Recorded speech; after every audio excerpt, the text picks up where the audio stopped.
Welcome to the Inside College Soccer Podcast, brought to you by Sports Recruiting USA, the college soccer recruiting experts. Now, here's your host, Chris Cousins.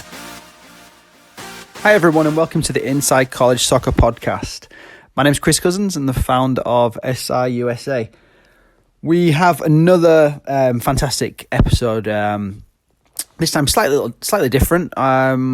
We've brought on one of our staff members, or a new staff member at least, to kind of talk to the audience about his experiences. So the person in question is Kim Kaumbutho. He is based in Nairobi, Kenya. Our paths first crossed when we were, it was 2015 now. So I was helping run a PDL side, which is now USL2. He was playing. This is in Florida. He was playing for us, and that's when I first met him. He's a fantastic guy. He's gone on and won an NAIA National Championship, various other stuff, and now he's actually back in Kenya for the last couple of years, helping players with their pathways really. And we've launched, as of today, the SRUSA Africa division. And Kim is actually in charge of that. He's the best person for it. We've been working together on things the last couple of years, and we've helped a number of players move on to the States and Spain actually as well.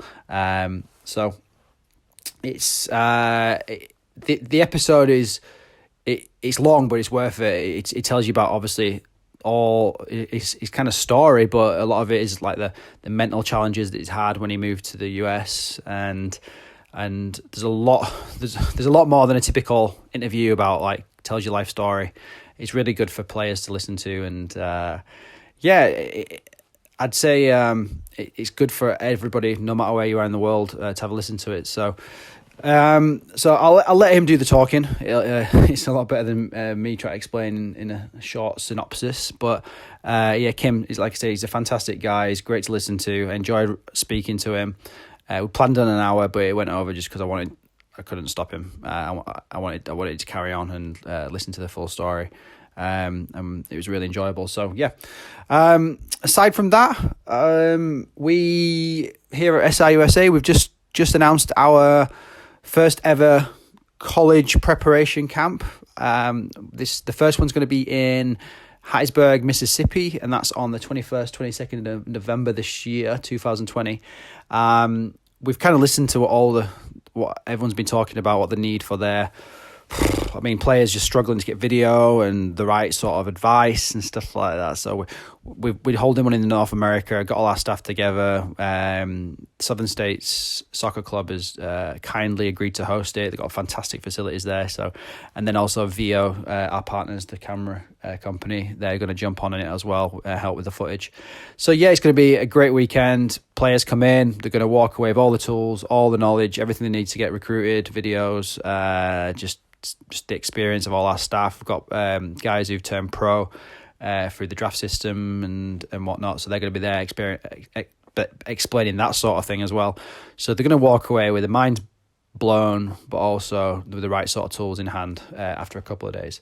So if you know of anybody who's interested in that, where we have spaces available, the website for that is www.srusacamp.com.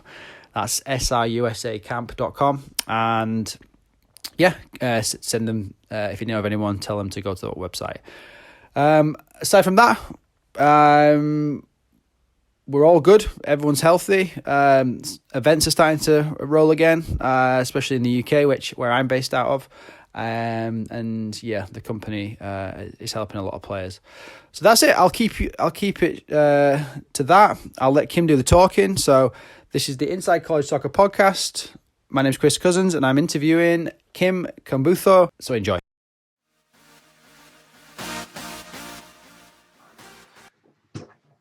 Kim, thank you very much for joining us on the podcast. How are you doing today? I'm very happy to be here. Thank you for having me, Chris. No, it's a pleasure. It's a pleasure always speaking to you, Kim. So a lot of people will know about who you are. A lot of people will not know who you are. So can you just give us a bit of an introduction about who you are, what you're about, your background, everything about you, and we'll kind of go from there. Wow, it's a long time since somebody asked me that. Um, sure. So I am Take your from time. Nairobi, Kenya. I played in the United States for 8 years. I played at the academy level. I played at college level, NCAA Division One level, NAIA level. I'm a national champion in 2015. I played in the USL. I think it's the USL two now, but it was the PDL back then. Um, and then in 2017, moved back home to Kenya. Since then, I've been helping more African players to attain scholarship opportunities to play in places like the US, through SRUSA, of course. And yeah, I run True Talents of Africa. I'm also one of the coaches, and we have a program with about 120 students.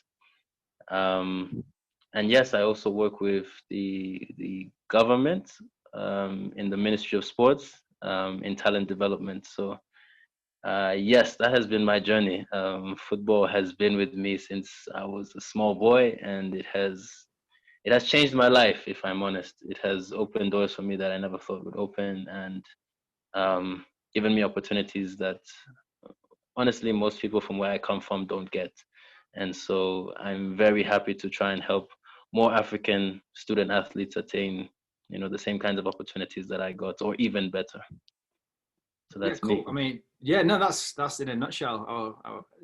So let's go back then. Let's start from nearly the beginning. Born in Nairobi, Kenya, right?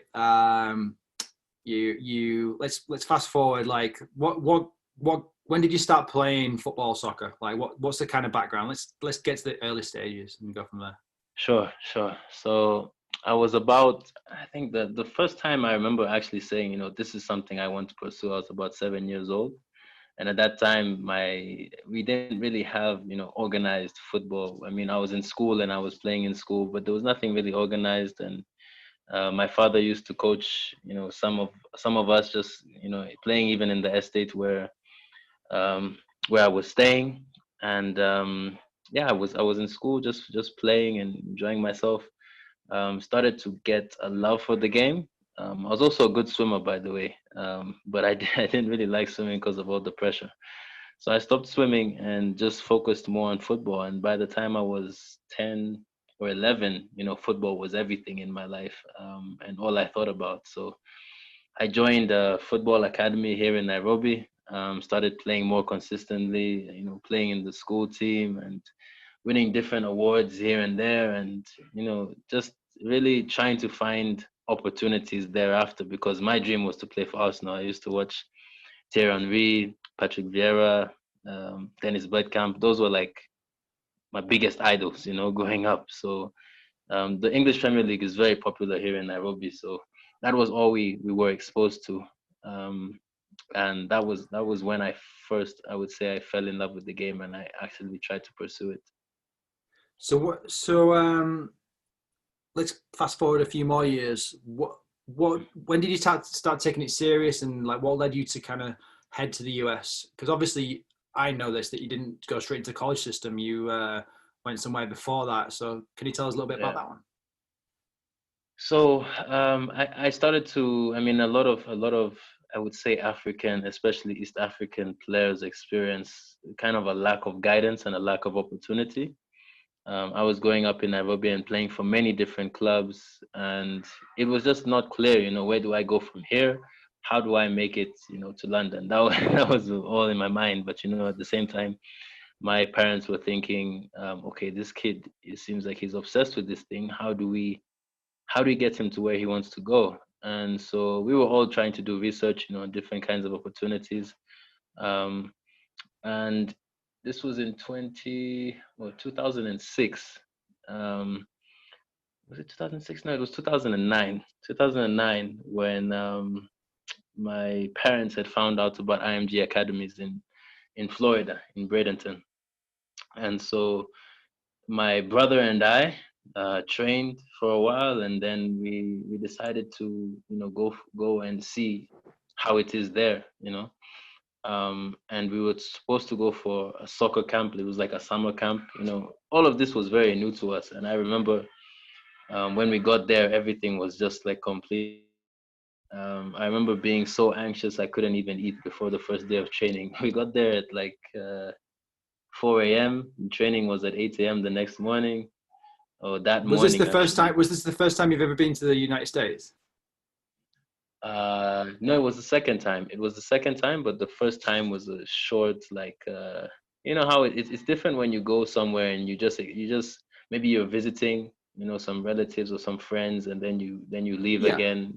It's different when you actually live So you there. had but you had a little bit of understanding what to expect as a country as a whole. Like some kids who go to the US for the first time, like imagine you doing that IMG thing without ever visiting the US before. You'd probably be more anxious. Yeah, true. That's true.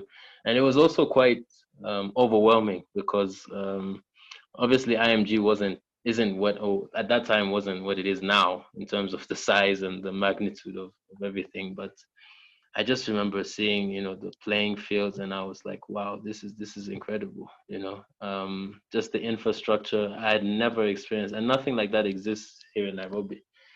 I mean, the kind of facilities that I would compare it to back then was like the national stadium of Nairobi, which is called Kasarani, which is where the national team plays all their games. So that's the only real exposure I had to those kinds of facilities.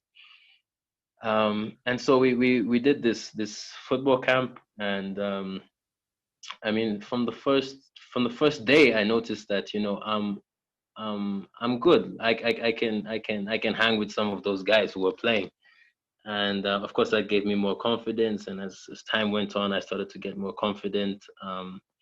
And at the end of those 2 weeks, you know, some of the coaches said, "Hey, this guy," where they spoke to my parents, and you know, my parents told me, "Hey, they want you to join the full-time program." Um, and now it was kind of like this was a big investment for my family, because you know there was no scholarship Financial. offered initially. Yeah. Yeah, Yeah. financial. Yeah, so there was no scholarship offered initially, and um, it would have been a big, you know, investment for them. So they tell me now in their minds, they said, okay, let him do just 1 year. You know, that's what we can do.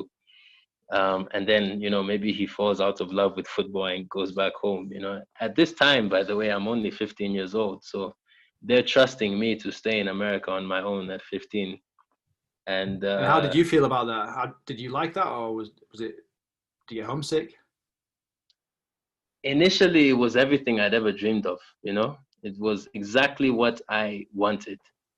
But after a while, you know, looking back now, I realize how it affected me in terms of, you know, how anxious I was all the time, because, you know, I'm in a place where these people are speaking to me. They're speaking English, but I don't understand them. You know, it was just so overwhelming, and I dealt with a lot of anxiety, to the point where I was like struggling to eat sometimes, or before training, I would just, you know, just try and be myself. I was very quiet.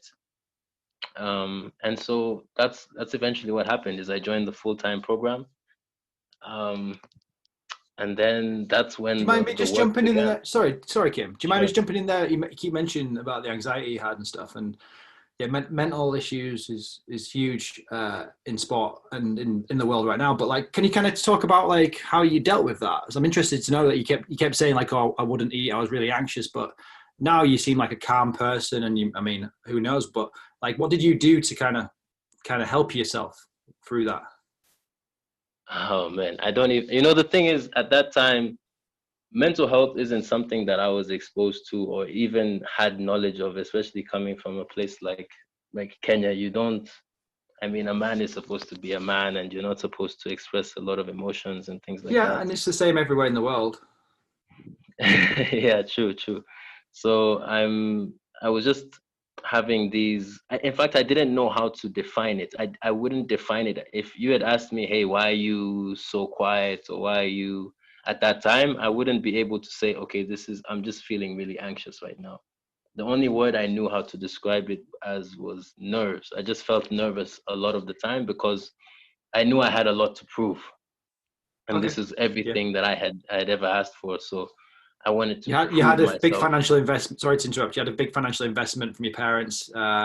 You're obviously it's a different country. There's a lot of there's nerves. There's well just anticipation, but also yeah, you've got a lot of people want to make sure you do well, but you probably couldn't handle the pressure of that straight away. Is that right? Would you say? Yeah, exactly. And at the same time, I was in. You see, what I had done here in Kenya, I was in an international school, so I was doing the British IGCSE system, which is basically the international version of the GCSE system. Yeah. So when I went to America, I had just finished that system. I just finished my IGCSE exams, and I had skipped 1 year in my education. So I was actually 15 when I finished my IGCSE education. So when I went to America, um, I didn't start in high school. I actually started college classes immediately. Oh, So wow. I was doing postgrad courses at the University of Miami that was on campus at IMG. I didn't go to the local high school. Right. And so now I'm in an environment where the people who are my classmates are, 3, 4 years older than me. At the same time, I hadn't matured in myself in terms of, I would say mentally, I'd matured well enough to the point that my parents could trust me with that kind of responsibility. But I mean, physically, I was still a kid. I was just, and I remember even just in the academy, I remember looking at the other guys, and all the coaches were saying, "Hey, you need to get bigger. You need to get bigger." And so I started to eat a lot of food because I was playing as a center back, and of course, size is something that matters in the US. So, just even think about it now, it's just so many things that were thrown at me that I'm grateful that I was able to get through. So yeah, there was that as well. Are you glad you did? Are you glad you did it? Like, obviously, it's a stupid question. So I presume the answer is yes, maybe not. But are you glad that you kind of took that step? Is there because there'd be a lot of people that would be like, "I would love to do that," and even maybe have the opportunity, but never do it. And you got to the right. Yeah, I would mature, say, like young men that I've come across. I would say it was the best decision I ever made in my life. And honestly, if I knew what it was going to entail, I honestly wouldn't. I don't think I would have made that decision because it was a lot for a 15-year-old kid. And when I look back on it, there's still moments I have now. I mean, in fact, if I'm really open and honest about it, there are moments when I was 23, 24, that I would wake up in the middle of the night and have dreams of, when I was actually leaving my family at 15. So I know that there's a little bit of trauma that I experienced, but it also made me fit for life after the experiences, and that's what I'm really grateful for. That's really interesting because, like you say, like use the word trauma. Sorry, this is turning into a mental health podcast. It's just interesting. No, but it's just interesting because obviously I've known you for things like probably 5 years now, and it's just kind of like never really spoke in depth about it. I'm always interested to know how people got to where they are, and it's like anything I talk about all the time, where people like start off, like even people in my hometown, for example, they always talk about, oh, I wish I did that, wish I did this, wish I did that, and then they never get out of the comfort zone and never really do what they want to do. I mean, I've been to Nairobi myself, and there's obviously a lot of places around the world where it's definitely a culture shock from a sense of from what that is to going to IMG. So I can imagine. Well, I can't imagine, but I can slightly imagine the picking you up, landing you there, and kind of all the issues that would bring. Because if you smoothly transitioned into moving to the US as a 15-year-old like Kenyan boy and had zero issues, I mean, I'd be very surprised at that. I mean, I can't see it ever happening. So it's obviously good to have. I'm guessing at IMG they might have had support for you, or just kind of you kind of took it on yourself. Good parents, good family. But there's a lot of kids who maybe wouldn't survive that trauma. The trauma is the out of your comfort zone. That's what I presume it is. And there might be other things as well, but it doesn't matter. But yeah, so right, okay. So moving on, you're IMG. You finished high school at 15 in a sense because the IGCSE things. Yeah. So where's the decision that took you into college? How'd that happen? Okay, initially my first year at IMG, I wasn't playing as. Let me talk about the first few months. One of the first, I think within the first month, I got injured. Um, and then I recovered, and slowly over time, because there were two teams. There was the academy team, and there was another team that was kind of like a B team. And initially, I was put on the B team, and of course, now me as a 15-year-old, feeling like I had a lack of confidence in myself. I had all these things that I'm dealing with, and of course, in fact, if I'm really honest about it, you can say that yeah, I had a good family upbringing, but there were things that I couldn't tell. I couldn't tell my parents, um, things that I was experiencing, because I think that avenue was never made available to me. My parents at that time were very traditional, um, and just to see me express emotion that way, I don't think I even knew how to. So I ended up Well, you say, playing sorry that. to jump in there. You say traditional. I understand what you mean by that, but there's not many parents who actively search for an opportunity for their kid to move to North America at 15. So you say that, but obviously you got to look at it from that point of view. They're very untraditional. Yes, true. I think yeah, for that I give them credit too, because they were very much. My parents come from. In fact, if you ask them, I don't know if they would say it, but they come from the village. They are the ones who moved to Nairobi and made lives for themselves here in Nairobi. And my dad was very much the type of person who would say, "I didn't have shoes until I was 10 years old. You should be grateful. You're just spoiled kids. All." It was just a very it's a very interesting upbringing that I had. But I'm very grateful for my parents, because they I think they came from a background where they just wanted to provide everything for us, in the best way that they could, because they had experienced lack in their lives. So in that sense, yes, I think I owe them the world. Hard. That's why you find a lot of parents will work hard.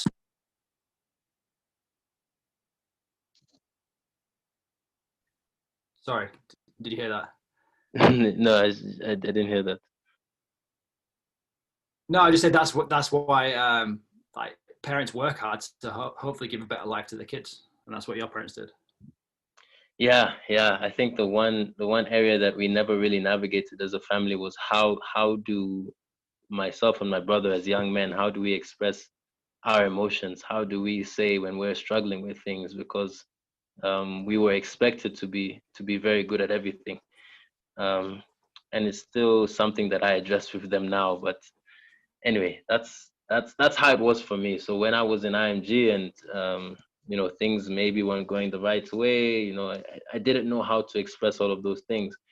But at the end of my first year, of course, things got better because I really worked hard, and just the avenue was presented for me to put in the work. And because I can also say that, because it meant more to me than some of my teammates, because some of them, they were staying in Florida. It was practice was just 20 minutes drive from their home. For me, I was miles away from my home, so the opportunity was just so big that I couldn't waste time. And so at the end of the first year, I started playing for the academy team, um, and I started to develop, in a consistent way. So second year was more of the same. I just kept on playing and developing. In my last year, I played for the under 18 academy team, which was kind of like the flagship team of the academy.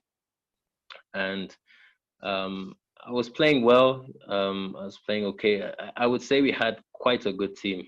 In fact, Marlon Hairston, I don't know if you would know him, but he went to Louisville, is now playing for Minnesota, in the MLS. He also played at Colorado Rapids. He was one of my teammates. There is Pablo Aguilar, who used to play at, I think it wasn't FC Dallas, it was Houston. He played in Houston in the MLS. He had gone to, I don't remember where he went to college, but we had a team of those kinds of players. I think out of the 11 on the team, that graduated, or the number that graduated, I know a lot of us went Division 1, including me. So it was a very competitive environment and a very competitive team. Just to interrupt there, sorry. Like, so you just, Kim, just to interrupt, them players you mentioned who are now at the MLS, did you ever see anything? So they're playing professionally. Did you ever see anything in them that were like, wow, they're going to make it, or any surprises, any sort of traits, any strengths? Did you see their names on the rosters of these MLS sides and go, wow, how did they make it? Tell us what you think. No, I think it's, of course, it's different for every player, but in the moment when I was playing with those guys, yes, we knew that they were good. But if you compared Marlon or Pablo with any of the other players on our team, there wasn't that much difference when it comes to their technical ability. Where they won was in their mindset. We had a coach who was he would just destroy you. You make a mistake, he'll shout from the sideline. He would just there was a lot of pressure. But what players like Pablo and players like Marlon were able to do is just shut everything off and just enjoy, or look as if they're enjoying and just playing football.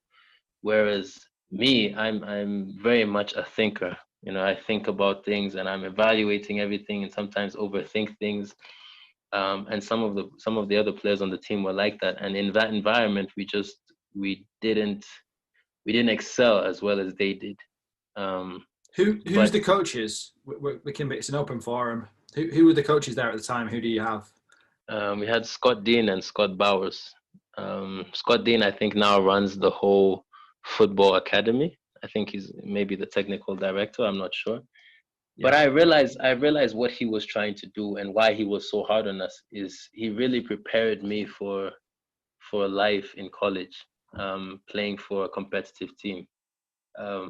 Because, I mean, the amount of pressure he would put on us is, I would say, even in my first year at Oral Roberts University, where I eventually went, it wasn't, I didn't have that much pressure. So, as an under 18 player, I'm having more pressure than I would in college. And I think there was definitely some method to all the madness that we experienced. And I'll be grateful to him for that. So in my final year, I remember in January having no offers or anything like that. Even in February, nothing had come my way. At that time, I was still battling for a lot of playing time with some of the other players. And I would say I never really actively went out searching for help. I remember at the time there was this, I think it was called NSCA or something. I don't even remember what it was called. They used to help people get recruited into college teams. Yeah, the online platform. Yes. Yeah. But I was still trying to understand everything. So I basically created my own highlight video from the videos that I had. And I basically put the video out there and sent emails to many I think I sent it to every single Division 1 team I could find. And so why only Division 1? Because it's not like you're in the outside of the US right now. So then right now you're emailing coaches, just Division 1 coaches. What made you not email top Division 2, top NAIA? I'm interested to know that process. I've never really thought about that, but I think at the time that was all we were exposed to. Marlon had signed early to Louisville. There was another player on our team called Joey who was going to, I don't remember what team. It was a Division 1 team in Florida, and it was just like, yo, you have to go Division 1. You have to go Division 1. There was no, of course, at the end of it, you realize, oh wait, some of my teammates are actually going to, good Division 2 schools, and end up with just the same amount of opportunities. Or all of my experience of NAIA only came after. But when I was in the thick of college recruitment and trying to do things myself, I only thought about Division 1 because, of course, I also had a big head. I was saying I have to go there because that's where I should be. Yeah. But who knows what would have happened if I, approached some of the top Division 2 teams, because once I finally got the experience of playing, in Division One and experiencing Division Two and NAIA. I mean, I looked at some of those teams and I was thinking, wow, this is really just like something that's put in your face. But really, when you're in it, some of those teams in Division Two and NAIA are much better than Division One teams, and that's what actually happened when I went to Oral Roberts. So I finished, trying to send out all these emails and everything, and nothing really came my way. At the time, I was doing very well academically. I think I had something like a 3.6 GPA or something, and this is in college classes. So I was actually applying as a transfer student. So how old are you right now? Is this at 16 or what? No, this is 18. I'm 18 now. Oh, so you've been at IMG for a few years now? Yeah, for 3 years I was at IMG. All right, sorry, I missed that. So this is the end of my end of my third year. So when I'm about to get to college, and so I was applying as a transfer student. So I had gotten academic scholarships from different places. I gotten an academic scholarship from American University. I can't even remember some of these other places. I just don't remember. But because I was just so focused on football, at the same time, the University of Tampa was interested in me, and so I had gone for an official visit there. I think at the time they were doing quite well in Division Two, so it was considered, a good program, and I had experienced how things were there. It was a very nice campus, and the team was very nice to me. But it didn't give me the feel or the same feel of, I can play here and then go professional. It seemed like they weren't as serious, about how they're approaching things. Granted, I went in the spring when, the season isn't in full motion. So I didn't really, there's something about it that I wasn't fascinated by. But I think it was Dallas Cup. It was the Dallas Cup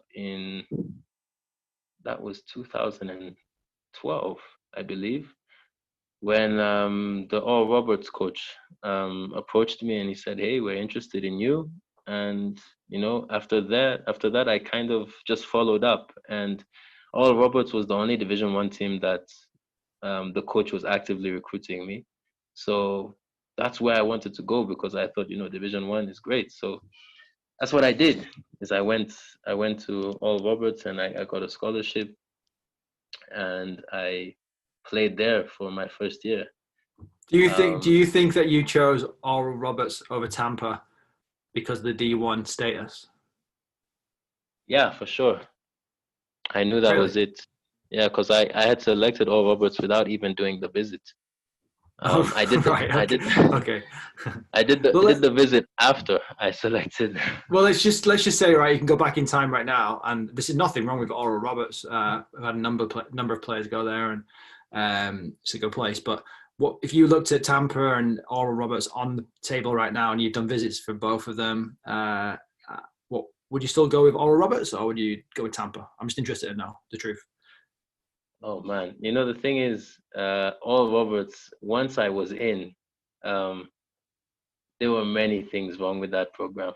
And granted, now the new coaching staff that came in a year after, in fact, it was the same year, they came in the same year when, the coach that was there during my season left.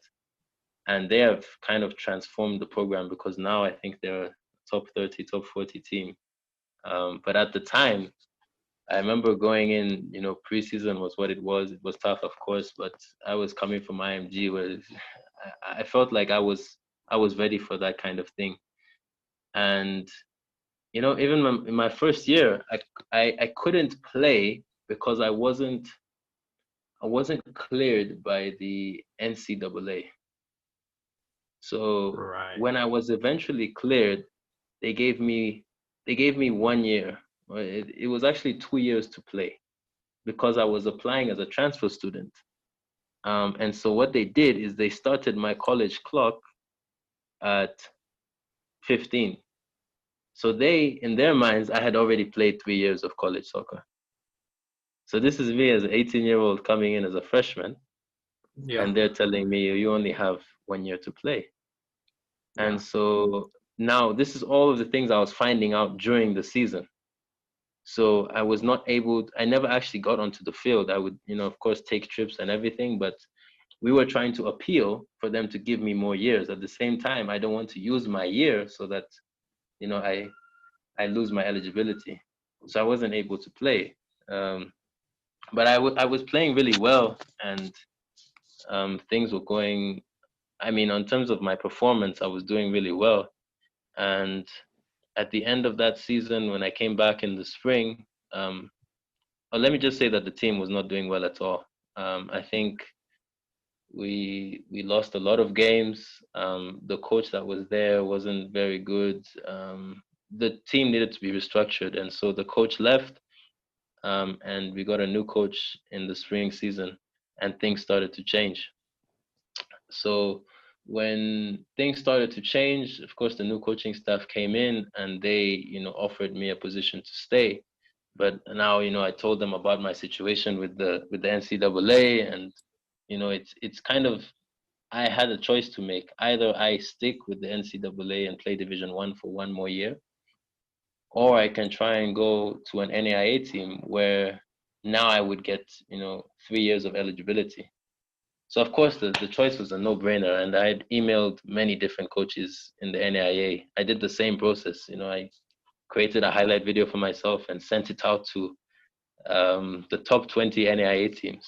And the team that replied to me was Belhaven University, and they were national champions. There were other teams that replied to me as well, but if in my mind, I said, okay, I'll go and play for the national champions because apparently they're the best team in the NAIA.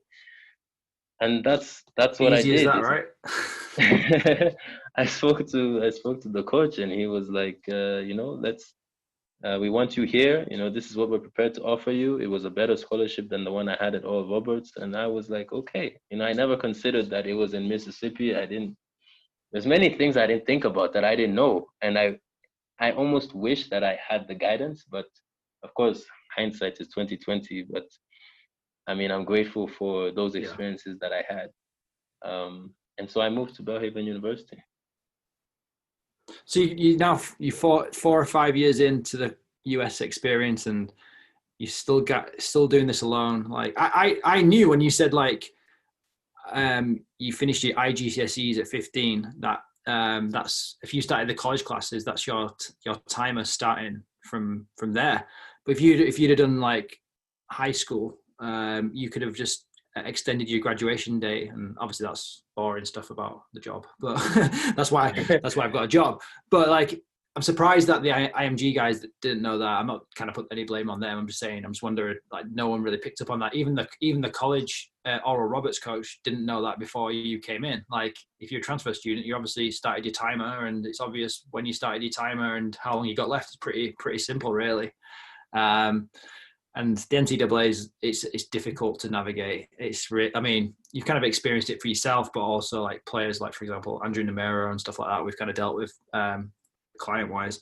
But you've seen even the NAIA is difficult as well, but it's a little bit more lenient. So that's why you've gone there, and you're now at NAIA. And then the journey starts there. You start playing straight away, or how was that? Let me also say that I just wish I knew these things earlier, because, from my parents' perspective, they're thinking, wait, our son can start college early. Oh, he's a genius, let him do it. Let him try. Let's see, maybe this is, if he does well, he'll go to Harvard, That's how a parent is thinking, without the guidance of actually, if he starts college now, his college clock is going to start, and it's going to limit him from opportunities in the future. Nobody said anything about that. Nobody said anything. Which I find crazy, actually. They didn't say anything about that until I was in Oral Roberts, halfway through the season, and they're talking about, let's send appeals to the NCAA. And now I'm here just praying, because I don't know what's going to happen to my career at that point. I don't know if I'm going to play. I don't know what, So anyway, I was just grateful that, I finally found a place that I could play, and, they were excited to have me at Belhaven. And so I went to Belhaven, and the experience there was it was very interesting because his name is Brian Mac McMahon. He's called Mac. Everyone calls him Mac. Yeah, Coach Mac. I call him. Yeah, he's Coach Mac, and he honestly he's an amazing coach, and he's now at Palm Beach Atlantic, and they're doing great things there, and I'm very happy for him because I know, it seems like out of all the coaches I had, he was one of them that I think his concepts and his teachings kind of stayed with me. But in that year, he had actually recruited. There were 70 players on the team. 70 players on the team, and okay. they had just been national champions. So he was basically recruiting some of the best talent that, international players. I don't think we didn't have a lot of Americans on that team. Most of the guys were just internationals. And so I go there, and the first week of preseason is just to separate the first team and the reserve team. And thankful to God that I made the first team, and I actually managed to get myself a starting place on the team. What I would say is that was one of the hardest periods of my career, simply because things outside of the football field were not going well for me. I was in my mind, I was thinking, I'm going to go to this place, and then maybe I'll be in a dormitory with all the other, students or all the other players in my team. And that was not the case. Many of my teammates were staying off campus in their own places. I was staying on campus by myself with a roommate that really was never around and was not a member of the football team or soccer team, sorry.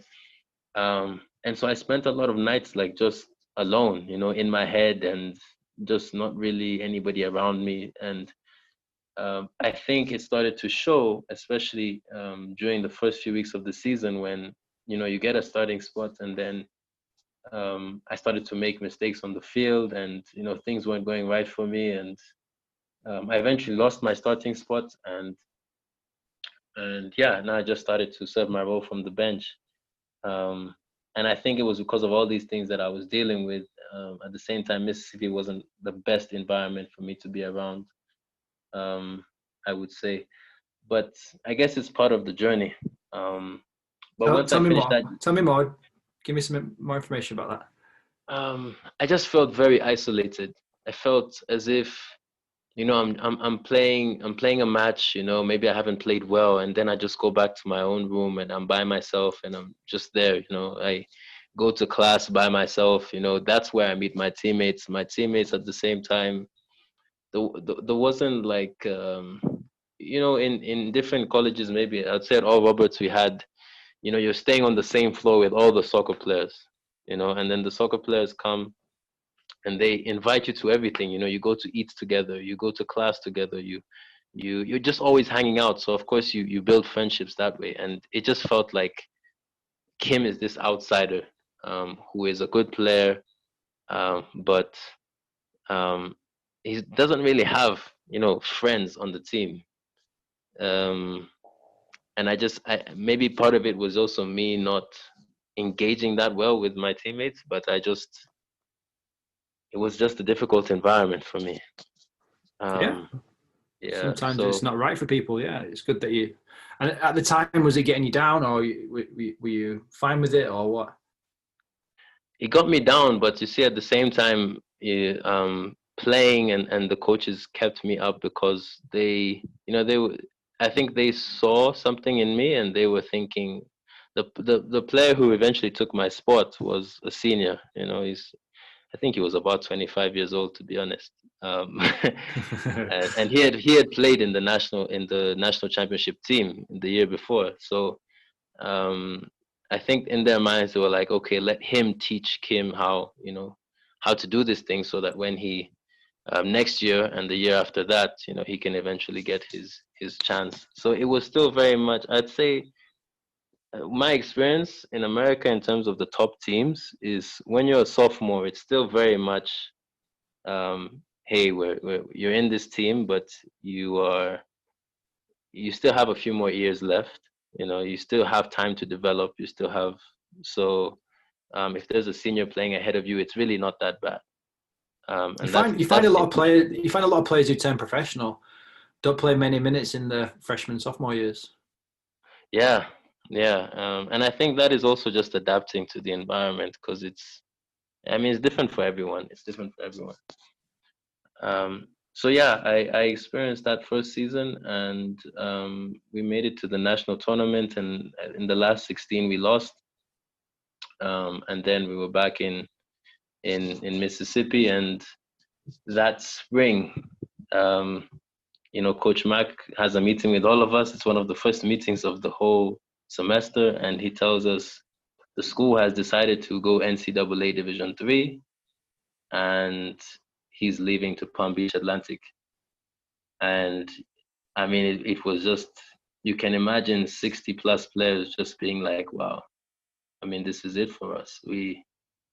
I think many of the top players, I'd say the guys who were playing in the first team, it was very much like, okay, we have to go somewhere else, because it was, we knew once, we just thought in our minds, if we're going to play NCAA Division III, we don't really think the opportunities are going to come our way.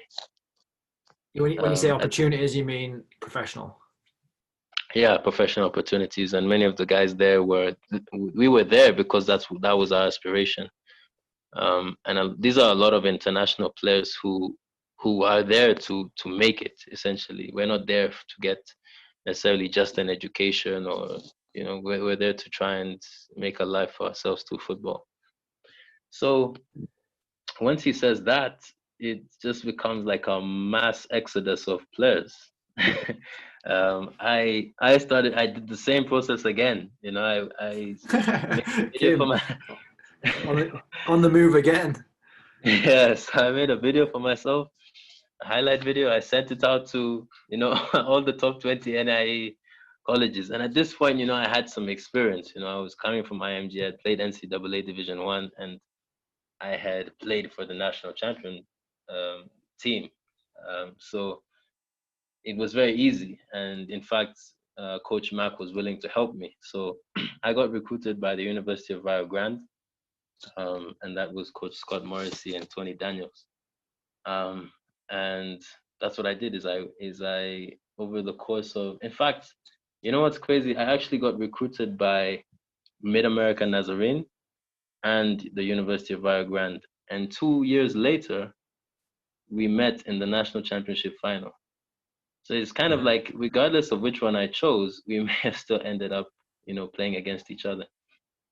Yeah. But I basically went on a visit. I took one trip, and I went first to the University of Rio Grande in Ohio.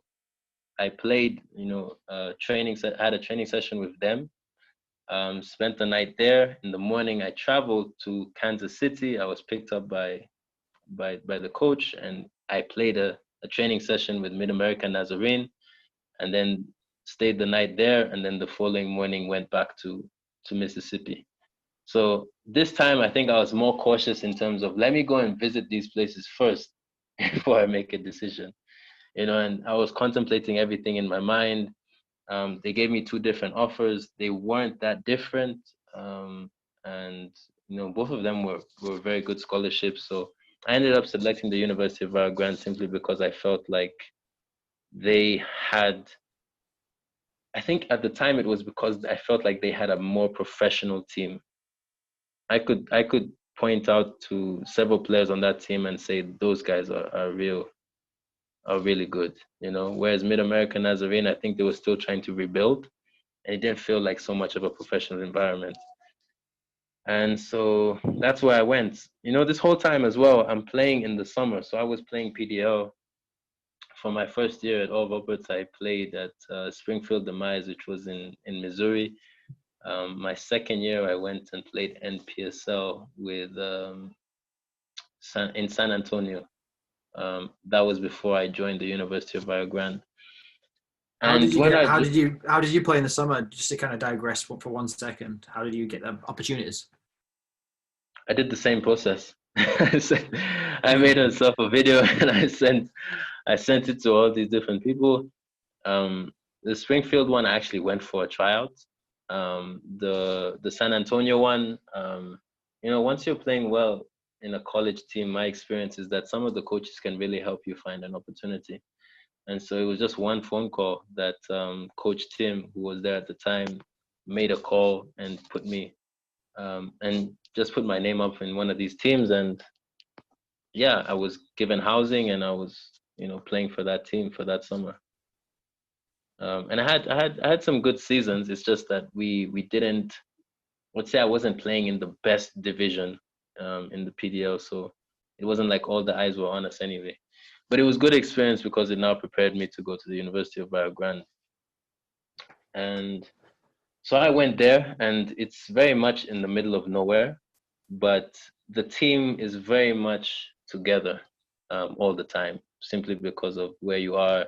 Everybody's staying on campus. It's a nice environment, I would say. And my first year, I earned a starting spot on the team. I start playing. Eventually, I think we made it to. We were ranked number 1 actually for most of the season. And halfway through my first season there, I started not playing as well as I should have. I think if I could look back on my career, it was always a battle with my own self-confidence. Sometimes I would be the biggest player on the field, but perform, in a small way. And it just kept on reflecting. I would always go to a team, preseason is great, earn a starting spot, and then somewhere along the line, I wouldn't play as well as I should have. And so, anyway, we reached the. How did that affect you? So you didn't play well. I'm sorry, I keep turning this into a mental thing, but as a person, obviously you're affected by a bad performance. So what did you do? What happened is kind of like it went spiral. I played bad, and you think about it, overthink about it, and you're training, and you got too much pressure on yourself to try and redeem yourself. Is that what happens? Yeah, in fact, I can even go deeper because I of late, especially during this quarantine period, I decided to see a counselor, and it wasn't because there was anything particularly wrong with me. It was simply because I wanted to try it, and so I approached it quite, not in a very serious manner, And I remember thinking before I saw the counselor if she would even understand me, But I kid you not, in the first 30 minutes, she had kind of summed up my whole life, and I started to see things in a completely different way. And what she told me, or what I learned about myself during that process was that when I was younger, between the ages of 0 and 6, that's when most, people's character is developed. My parents were not around a lot, and I was always, at the same time, my brother and I, we used to compete for everything. So I was very much trying to earn the attention of my parents. And what happened was I found football as a way of giving me what my parents couldn't, which is that love from the outside world. So football became a tool that I used to get love directed at me. And that later reflected in my career because I would play so that I can earn that from other people. And that's why I think I used to add a lot of pressure on myself because I knew that if I didn't play well, it wasn't just, hey, you didn't play well. It's, you're not loved. Now there's nothing about you that is praiseworthy or lovely about you. And I only realized that now at 26 years of age, which is just the other day. It's interesting. A lot of this sort of thing does come back to parents. You find. I mean, I've personally never been to a therapist or anything like that, and but you hear a lot of stories where it stems from that. It doesn't mean your parents are bad people. Just everyone's different, and if everyone was the same in the world, it'd be a boring world. So everyone's got to turn out different, and some people do handle it better, some people don't. Some people can kind of decipher what the issues are, and some people need someone to tell them. And it's good that you kind of found that out because you can kind of look back and go, oh yeah, that makes sense. Yeah. And I think thanks for telling me that, by the way. That's good. I appreciate it. No, I think it's important to share because I know that a lot of footballers deal with this kind of thing, especially when it comes to let's say you, for some reason, one or another, you have to, cut your career short or something, and all you know is football because that's the only place you've put your identity in. It's really difficult. You end up having a lot of anxiety and stress because football is all you know. So I think it's important if more footballers said these kinds of things because I think at the end of the day, football is a tool. We won't have it forever. Nobody plays a career until they die. It's usually something you use to achieve something else. And for me, it was to achieve the love and respect of people around me that I felt I couldn't get as a small boy. So I'm not saying it's like that for every player, but I sense that for a lot of players, there is something behind it that pushes them beyond the limit to do irrational things like leave your home at 15 years old and navigate America alone. But I only realize that now. And I guess I'm still thankful for that. And I don't blame my parents in any way because, at the end of the day, they did their best. And I'm very grateful for them. So that's where I would say that lack of confidence came from is when I performed badly, I wasn't thinking, this was all happening subconsciously, but I wasn't thinking, oh, this is just a bad game. Tomorrow I can have a better game. I was thinking, no, now I've lost the love that, it all reflected back to my childhood. And so it hurt me deeper than it would hurt most players. And that's why I think I started to spiral sometimes during the mid part of the season. So let me go back to the season, my first season at the University of Rio Grande, where we were ranked number 1 going into the national tournament, and we lose the first game in the national tournament, and we're knocked out by the host of the tournament. And it was really, really demoralizing. It was just a bad experience for all of us. The good thing was that many of us were coming back the following year, and that's what we did, is we just made sure that we came back stronger. So that year I went to Florida. That's where I met you. And I would say we had quite a good season in terms of, sorry about that, of how we played. I don't know how you would say that season went. Yeah, well, look, I was brought in.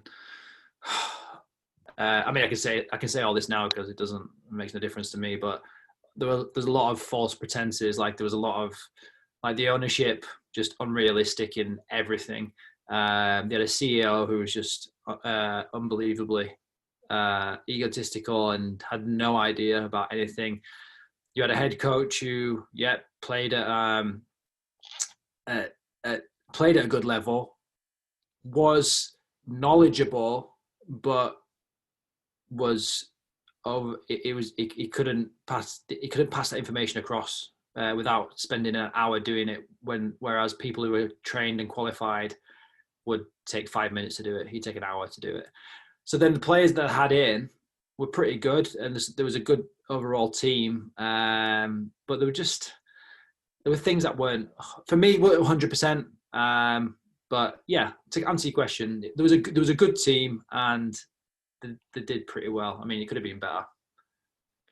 Yeah, I think that's one thing that we got from that season is, things could have been better. But I always thought, okay, there's one more season I have of college. Let me go back and make sure that this is the best, that I can make it. So I went back now as a senior, and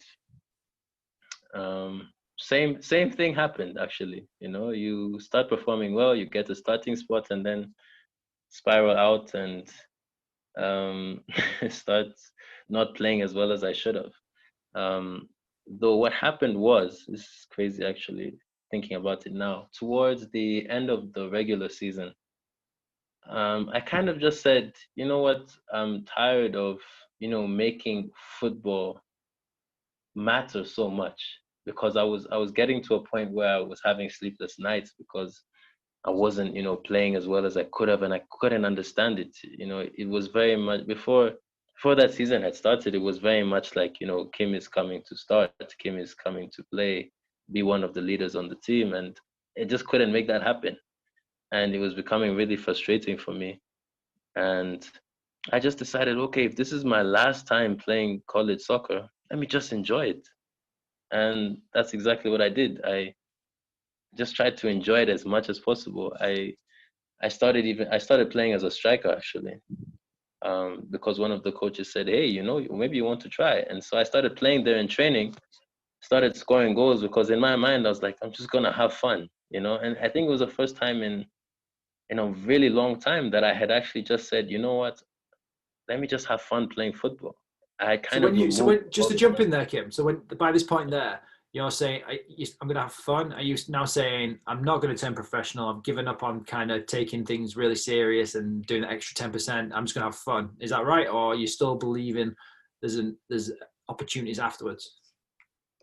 No, I was still like, there's opportunities after. It's just a current period in my life where I need to I just need to enjoy it.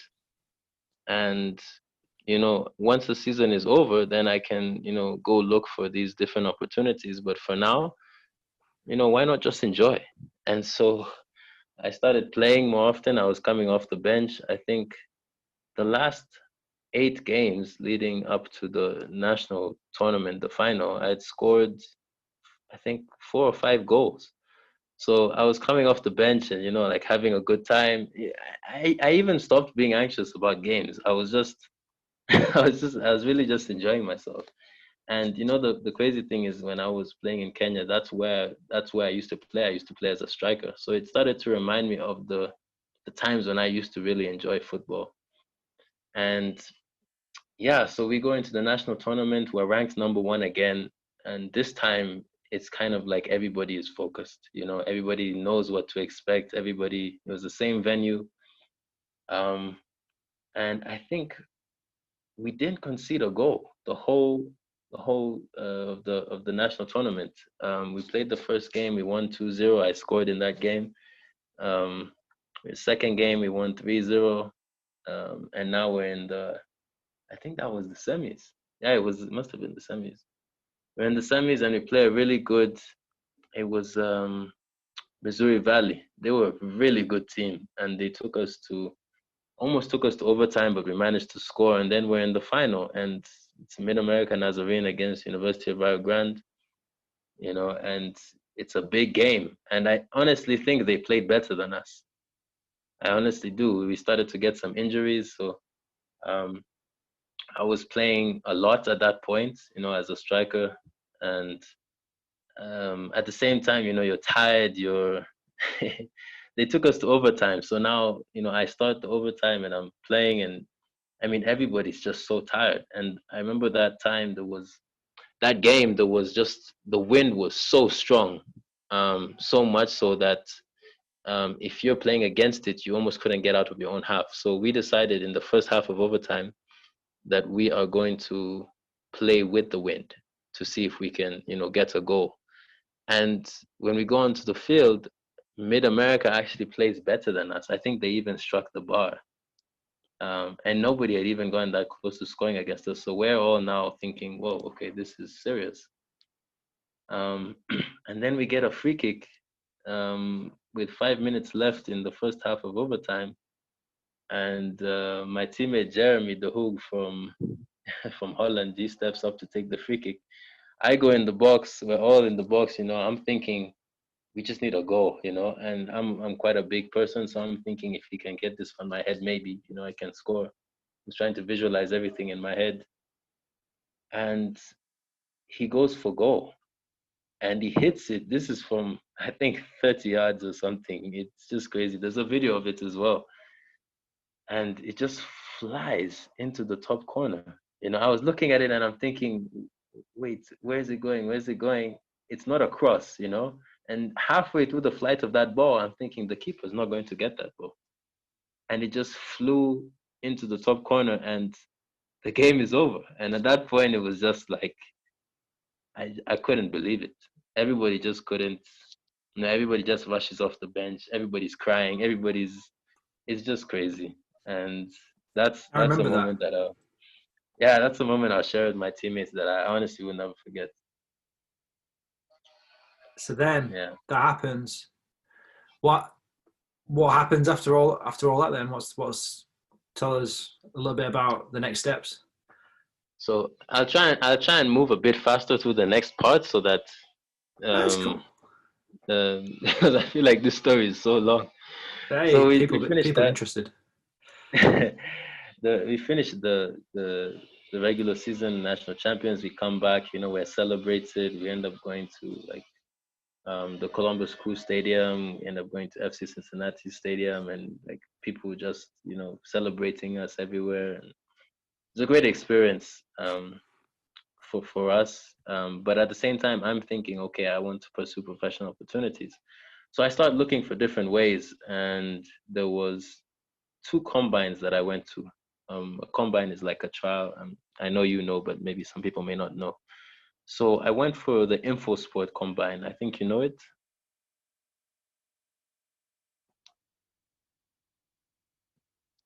Chris, you there? Say that bit again. Sorry. Yeah, I went for the InfoSport combine. I think you know it, right? Yeah. Sorry, I was on mute. I was trying to speak, but no way. So yeah, I went for this combine, and it's one that I think it's infamous. It's not. People tell you don't go. Other people tell you, maybe you should just try it. I said, okay, let me just try and go. And it was in Florida. It was basically, in fact, it was a month after the national tournament. So I came home to Kenya and went back almost immediately. I didn't stay for long. So at that point, I was coming back around once a year, maybe once every 1.5 years to see my family. But I went back to take part in that combine. It went quite well for me, to be honest, because I was selected in what they do is they have there were so many players there. I think around 300 players, and you're just put in many different teams, and you're watched over 3 days. And on the last day, I was put into the select team. So it's the best of all the players that are there, and all the scouts come to watch those games. So I was put into that. Unfortunately, nothing really came from it. I think I got maybe a bit of interest, but they were asking for a US passport or a green card. So it was my first time experiencing this whole limit on international players within the US. And I think it's something that I only really understood at that point, that if I'm not a US citizen, or if I don't have a US passport or a green card, it's actually harder for me to play in the US. And so I started looking for other opportunities. I went for a soccer visa trial. I don't know if you know Joe and soccer visa. Chris. I know soccer visa, but I don't know the people behind it. Okay. So I went for this one in Florida, and honestly, I would say I was one of the best players there, but I kind of took it with a big head, and I didn't perform. I didn't make it known. I was just performing at where I should have performed. I think I could have done a lot better, but nothing came from that. And so in the summer now, I go back to Florida. I go back to Southwest Florida Adrenaline and play PDL1 again. And so that PDL season didn't go well for the team, but for myself, I was selected as an all-conference player. And so I'm thinking, okay, I've won a national championship. I was selected in the InfoSport Combine in the select team. I've been selected as an all-conference player in the PDL. Now I should get something. At least in my head, that's should. Yeah, something should. You'd think so, right? Yeah, but nothing. I got I would always have enough to get through the door in terms of I could speak to the coaches, because I would send them, this is my CV. This is my video. At that point, I have so many videos. I had everything in terms of what you would think one would need, and just nothing was happening because they kept coming back with, do you have a US passport or a green card? And I didn't. But so, you know what? I'm going to jump in there on that one, right? People really underestimate the fact you've got to create like a profile of yourself during college. Like everyone who turns professional aren't necessarily the best players. Obviously, a lot of them are good players, but it's kind of like people who just everyone knows about. It's kind of like you have to have a profile, and it's very rare that somebody like that no one's ever heard about. I understand that if you're a good player, people will know about you naturally, but it's just you've got the visa and the passport situation against you, right? But a lot of teams, if you're good enough, they'll get you on as a international player. Simple, really. Yes, it's easier if you're a US passport or a green card. If you graduate with college, you can do the OPT thing and like, I don't know, kind of go from that sort of way. But there's lots of different ways of doing it. I'm a firm believer, if you're good enough, you're meant to be. And then sometimes it's just not the right place. I mean, America might not be the right place for you. You've got a good period there. And to be honest with you, I found it a shame that you never got anything in the States, but what can we do? We can't go back in time. We have to learn from this sort of thing. Yeah, I agree with you completely. And I think one of the realizations I had to make during that time was I had to tell myself, hey, Kim, they're not selecting you not because you don't have a green card or a US passport. It's because you're not good enough. And once I kind of accepted that, I started to work much harder. And I worked hard thinking that, okay, now I have to be better than the Americans that are around me. And so I got 2 trials in November of 2016. And in my mind, I told myself, hey, these are the last 2 trials that I'll have as a player. Because I know at this point, I've tried everything, In my mind, that's how I was thinking. These are the last 2 trials. I'll prepare for them. And let's just see where this goes. If I turn professional from this, great. If I don't, at least I can rest my head at night and say, I did the most with the talent that I had. And so I went for, it was with Sporting Kansas City. It was an invitational trial. And I went there. Again, roughly about 50 players there. We played over 2 days. In fact, what the crazy thing is, I went for this trial at Sporting Kansas City, which was on a Saturday and Sunday. At the same time, I was invited to a soccer visa trial that was Monday, Tuesday, Wednesday. So what I did is I went for the Sporting Kansas City trial, played the first day and the second day. At the end of the second day, I rushed home, packed all my bags, went to the airport and traveled to Connecticut to play in the soccer visa trial. And I got to Connecticut around, I think, 11 p.m. at night. I couldn't rent a car because I was too young. So there was somebody I was supposed to meet there. His flight came in around midnight. We had a problem getting the rental car. We eventually got it around, I think it must have been like 1:30 a.m. And then we drove to Danbury, which is about 2 hours. I ended up sleeping at 4 a.m. and the trial was starting at 8 a.m. in that same morning. So it's just, I say this because I think a lot of people think the journey is somehow very formalized and very, you play well and you do this. But in my experience, it was very much like you earn the opportunities and, it's rough. It's not how you expect it to be. And I didn't get anything from the Sporting Kansas City trial. Any feedback? I didn't get any feedback at all. I think I spoke with the center back who played next to me because I knew that we both played well in the first day. On the first day, I would say that him and I were probably some of the better center backs there. And he was invited to preseason. I wasn't. And I think that was because of the second day. The second day, I just happened to be in a team that I would say wasn't very good. So I didn't end up shining as much as he did. So what happened to him eventually? I don't think he ended up signing or anything like that. I don't know. I haven't spoken to him in a while. But the soccer world is so fast. You meet somebody one day, you play in the same team, and now you're best friends, and then 2 days later you don't know where they are. You don't know. That's just how it. Yeah. So I went to the soccer visa trial and I just took all the pressure off myself and I said, this may be the last time that I'm playing football like this again. Let me just enjoy it. And that's what I did. I think I played some of the best football that I've played. And on the final day, there was a coach there from FC Lati in the Finnish Premier League. and he invited me to preseason with the team. And so now I'm thinking, oh, this is great.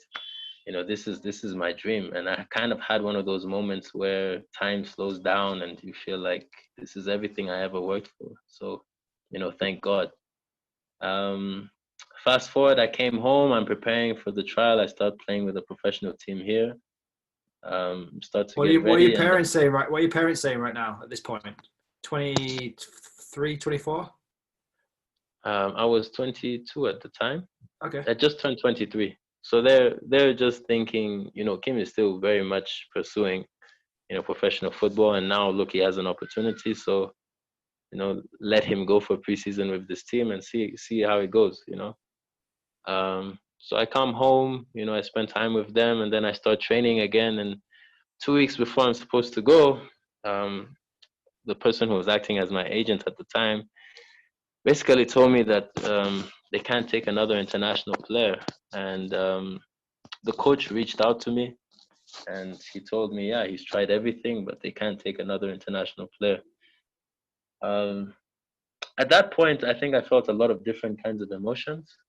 But you see, I had already gone through the process of, okay, whatever happens from this, at least now I know, I think what I wanted in my life with regards to football is just to prove a lot of people wrong and to prove myself right. And when I met, that coach and he said, hey, you can play at this level, it kind of proved a lot of things for myself.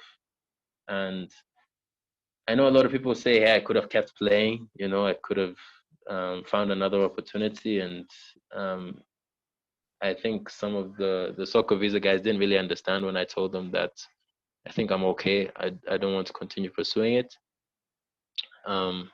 Because maybe there could have been other opportunities for me, but I think I was at peace. And I don't regret that decision at all because it's brought me to where I am today. And I can say that helping other players to achieve these opportunities is much more fulfilling than playing ever was to me. So I'm just going to jump in there. I mean, like I always say to people, as I said before, if you're good enough, you're going to make it. And like you got told there, it's almost like your journey was to be told that you could probably, by the sounds of it, I won't say didn't want to, but maybe didn't have that extra 2% that you needed to, which that 2% is the real want to do it.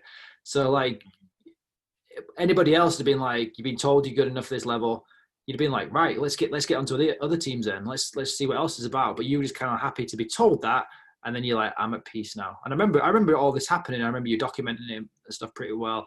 I remember thinking, yeah, he's at peace. That's cool. And that's everyone's individual, and it's all about themselves. But yeah, it's just maybe you didn't have the extra 2% to then step up and kind of do that. That's not me digging at you or anything like that. That's just like maybe trying to break it down in my own head. Because if you were going to make it, you'd have gone for it. But I think the journey you've had, and then everything. I mean, like obviously I've known you a while, and there's a lot of that stuff you've said so far I didn't know about. There's a lot of stuff I definitely didn't know about. It's quite a journey. Yeah. And you now like, I'm at peace, but you've got so much knowledge that, I mean, that's why I wanted you kind of involved with us, because you got so much knowledge and experience of the whole, like not just like this whole America journey, blah blah, just like everything in general, where you can help people. So that's where you're at now. So I'm going to jump in there and say you moved back to Kenya, Nairobi, and you've been there since. And then what's been going on? Yeah. So there was a period beginning of 2017 where I told myself, you know what, let me just try and do something else apart from football. And what I realized is that my experiences were so, for this region of the world, they were so unheard of and so rich that I would have parents come up to me and they know my journey and they say, can you please mentor my son? Can you? So I thought to myself, okay, let me write a book. And so that's what I did. I wrote a book and I self-published it, and I started to, try and help people that way. But the more I tried to run away from it, the more I realized that I could help some of those students. And I knew that this is it just felt like the right thing for me to do, especially given the opportunities that I had. And so I got involved with Green Sports Africa. That didn't work out completely. And I spent quite a bit of time there just trying to get, some students some opportunities. And through you, I think we've been able to send 5 players on soccer scholarship opportunities from Kenya. And since that time, and in around mid last year, that's when I started True Talents of Africa, which is our academy at the moment.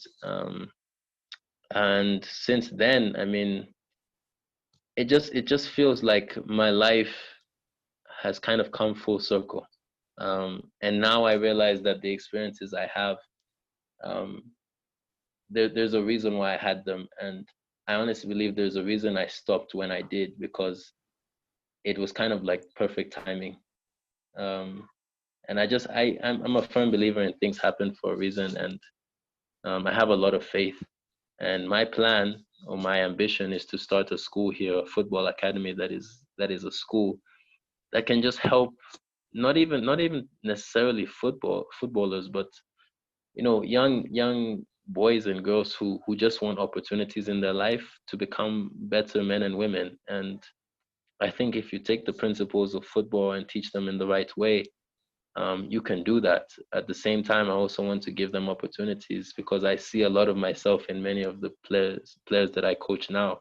Um, I just see myself as one of them, and I see the struggles that they're going through, and I just want to help them in the biggest way possible, because I know what it would have meant to me back then.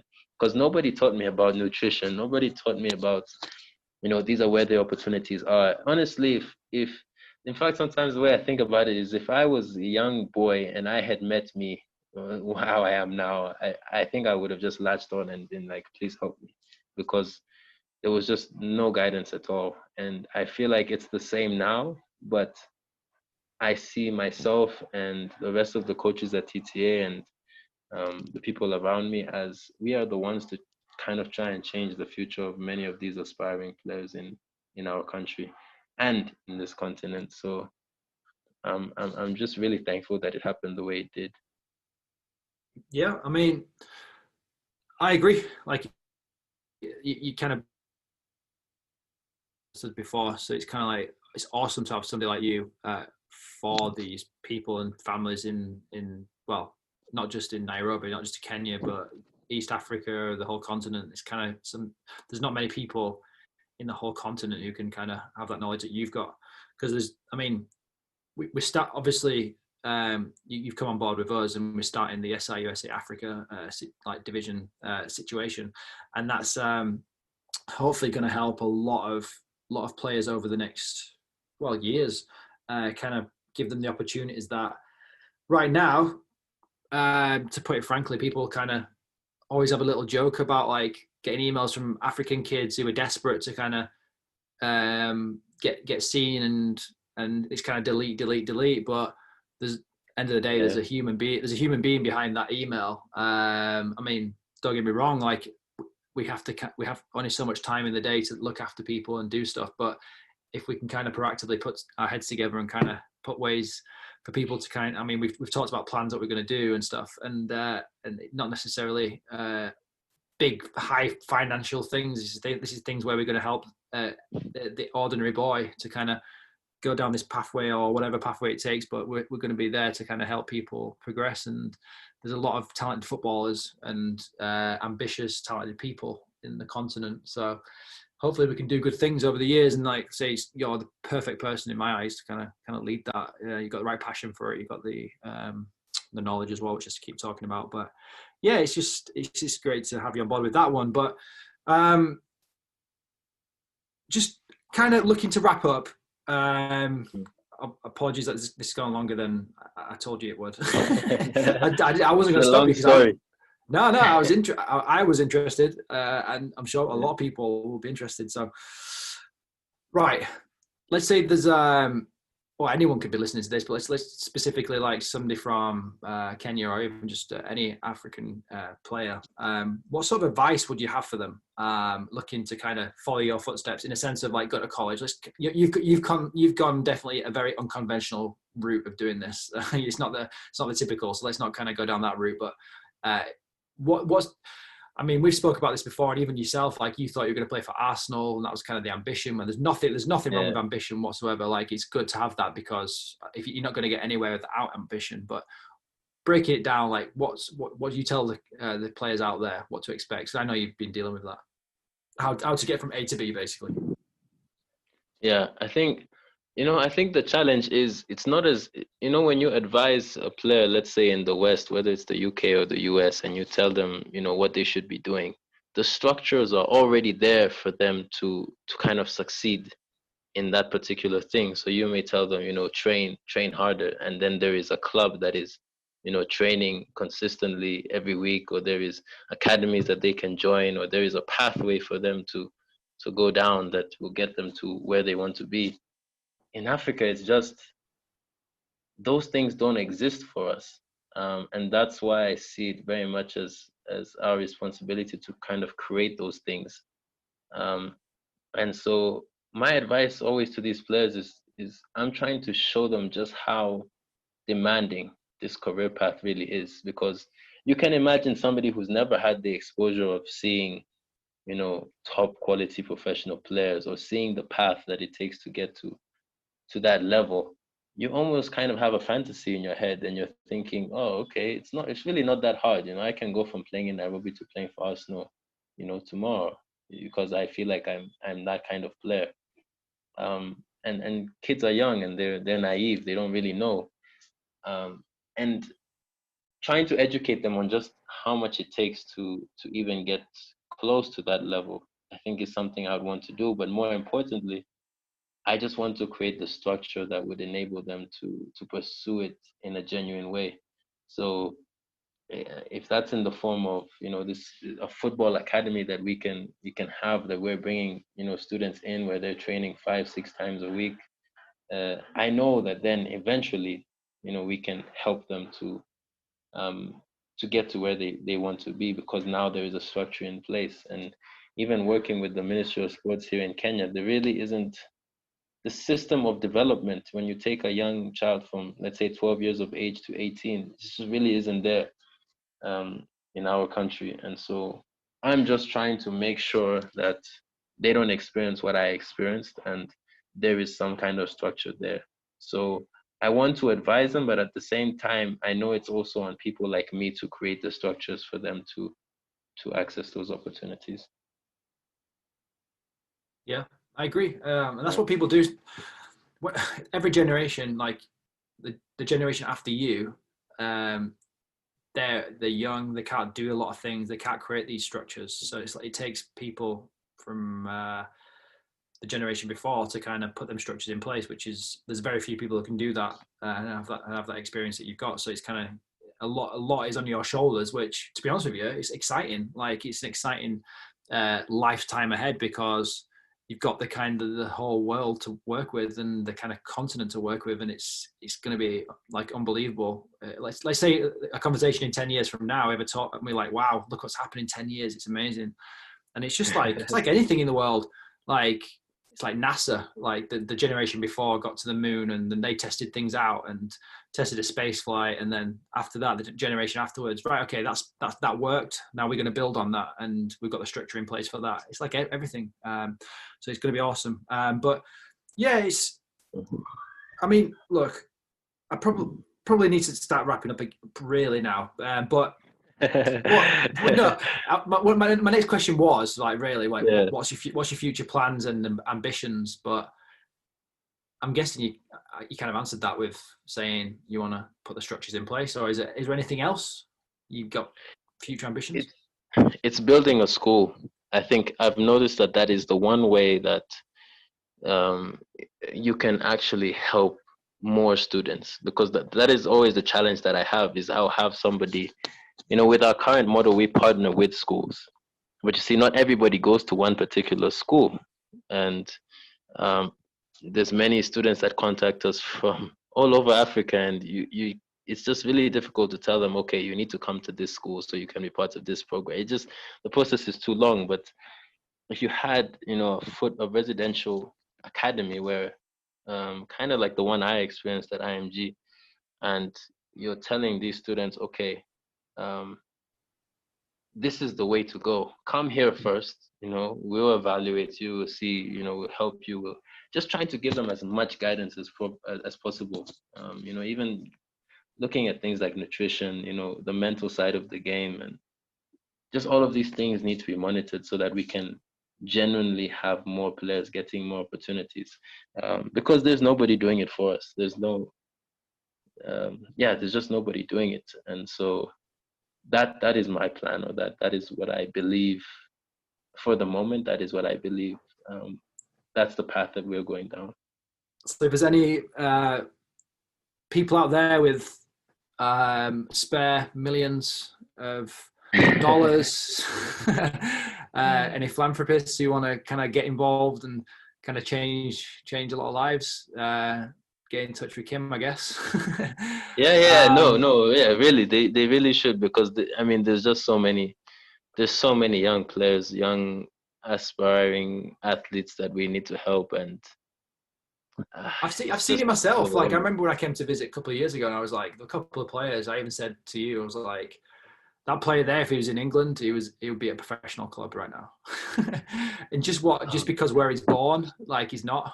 Do you know what I mean? It's kind of like stupid, man. It's just, it is what it is. It's the world. Like, we're all trapped in our countries right now, I guess. But it's unfair if talent is not really seen by everyone. But you get in there, it's good. It's a good job what you're doing with the True Talents of Africa stuff. It's good what you did with the Green Sports Africa guys. And obviously now you're doing the SRUSA Africa stuff as well on top of that. So it's going to be really good, really good to see that. But is there anything you want to add to any of this before I kind of do wrap up? No, just to say thank you to you. And you've been a big part of my journey, and a big help to many of these young athletes. There are stories that I get that maybe I haven't even gotten to you about. There's a player I spoke to just the other day, and he was a day away from quitting and going to university here, and that's when he finally got an offer to the SRUSA program. And just there's a lot of good that you're doing, and maybe you don't hear it on a consistent basis, but I think there's more we can do, and I'm just thankful to be a part of this thing now. Yeah, we'll try to do it better. We've all made mistakes and try to learn and try to always improve the processes, which is why I asked you to come on board with it all. But anyway, cool. All right, Kim. Well, I've really enjoyed that. I'm sure people have as well. If anyone wants to get in contact with you, like, how can they do that? What are you on social media? Anything like that? Yeah, I'm on social media. Kimadi Kaumbutho. They may even have trouble spelling that, but it's all right. We'll put that True Talents. We'll put that in the podcast comments. It's in there. We'll link it. Sure. Yeah, and if they want to, SRUSA Africa. I think they'll be able to find me. Yeah. So we'll put in the description of wherever this is on YouTube, Apple, Spotify, whatever it's on. It'll have the contact details for Kim. But he's very open.